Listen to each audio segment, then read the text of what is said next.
Sami Zayn is very angry in the back. We know this because he slaps a water bottle. He finds Johnny Gargano. He says to Johnny that he did the right thing this time, yet Cody still attacked him for it. And this is when Nick Aldis wants to talk to Sami and tells him to stay out of Cody and Gunther's business. Sami objects, but Aldis says he's busy and has a meeting with somebody. Sami asks who's so important, and the camera pans to Chad Gable, who receives a massive babyface reaction here in Italy. Yeah, a massive reaction for Gable. So a lot of people clearly watched that match.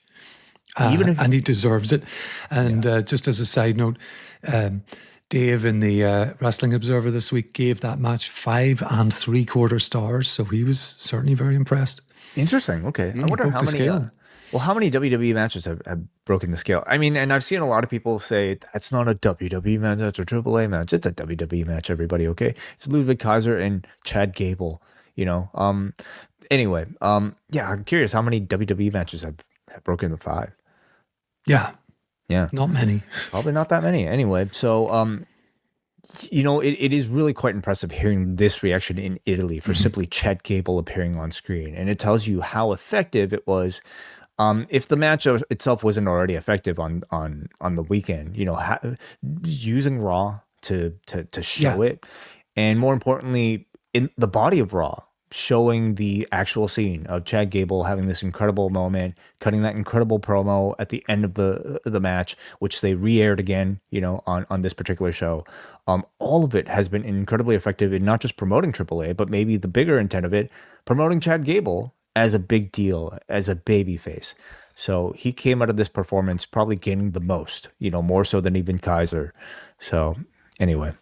I thought it was a really good idea to do the encore presentation of the match and the hard sell that they gave it on Monday as well. And I think if this crowd reaction is anything to go by, and it might not be, there was so much buzz from it last Saturday night that a lot of people will have watched it after the fact, either on YouTube, because that's where it aired for most of us at least, or on Netflix. So we get Chad Gable and a recap of his AAA, unmasking, of course. And this is when we see Phoenix and Fraxium in the back. Axiom and Phoenix are speaking Spanish together. Frazier says he doesn't understand the two of them, but basically challenges Phoenix for his AAA Cruiserweight Championship at some point. Gable then walks in here, and again, he gets another strong reaction here for his on-camera appearance. He wants to talk to Phoenix alone. Says that they had a great match together at WrestleMania last year, but Gable did it under false pretenses. He says he put on the Grande Americano mask to mock luchadors initially, but he says the longer he wore it, the more he realized he was taking on a responsibility to the art form of lucha libre. And he looks Phoenix in the eye and says sorry. Phoenix says now that Gable knows what lucha is about and losing your mask being painful enough, he forgives him, but reminds Gable that he is not the only person he offended. So we have started or continued the Gable redemption arc directly off of that AAA match that I think was wonderfully integrated into like the world of your main roster WWE. I think it's a great way to transition Gable from the Grande Americano story to now what appears to be a much more serious babyface, character. And for Phoenix, this is probably the most substance he's had on SmackDown in months. But what do you think about this? First of all, a reminder to us all that Phoenix was on WrestleMania last year as a stand-in for Rey Mysterio, who got injured, but nonetheless. So, yeah, I enjoyed this, and I think that Gable came off as incredibly sincere. The crowd, again, cheering just the sight of this guy. I think this has the potential to work out really well. And I think, we're looking at Chad perhaps making his way to Raw on Monday to hand out a couple more apologies, perhaps to Dragon Lee, I think would be on that list as well. Yeah, agreed. So I think this would hint towards like him not being an official SmackDown guy, but a free agent that might be making his way towards both shows.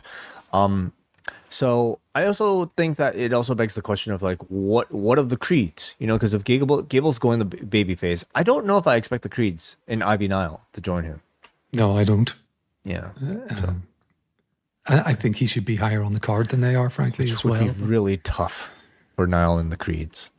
to not have Gable. I agree, but I just think he's got so much steam behind him from that amazing match, which is going to be on a lot of people's end of year lists. Yeah.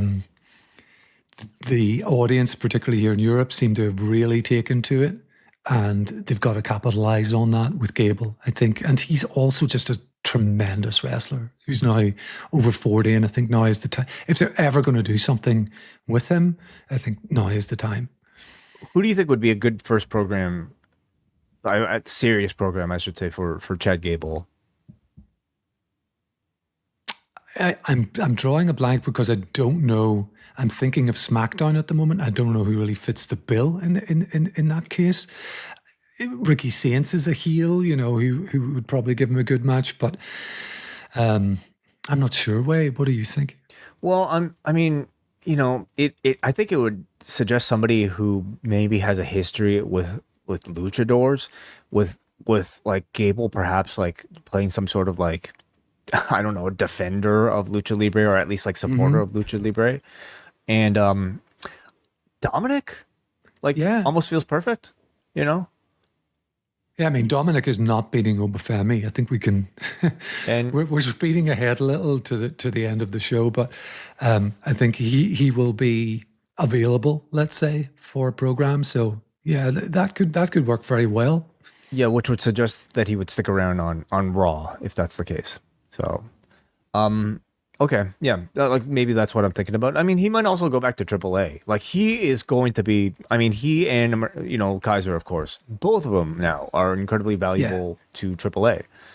Welcome to Open House Week on the Post Wrestling Cafe. This week, members of the free tier receive all of our bonus shows. That includes Post Pro Res with W.H. Park and Karen Peterson, a special Rewind Away looking at the career of Manami Toyota, a review of the Best of the Super Juniors final, and a new MCU Later with Rich Fan and W.H. Park. Plus, that means all the XL editions of Rewind a Raw, Dynamite, and SmackDown, Collision Course, and the audio news updates. Sign up for free at postwrestlingcafe.com and consider becoming a member.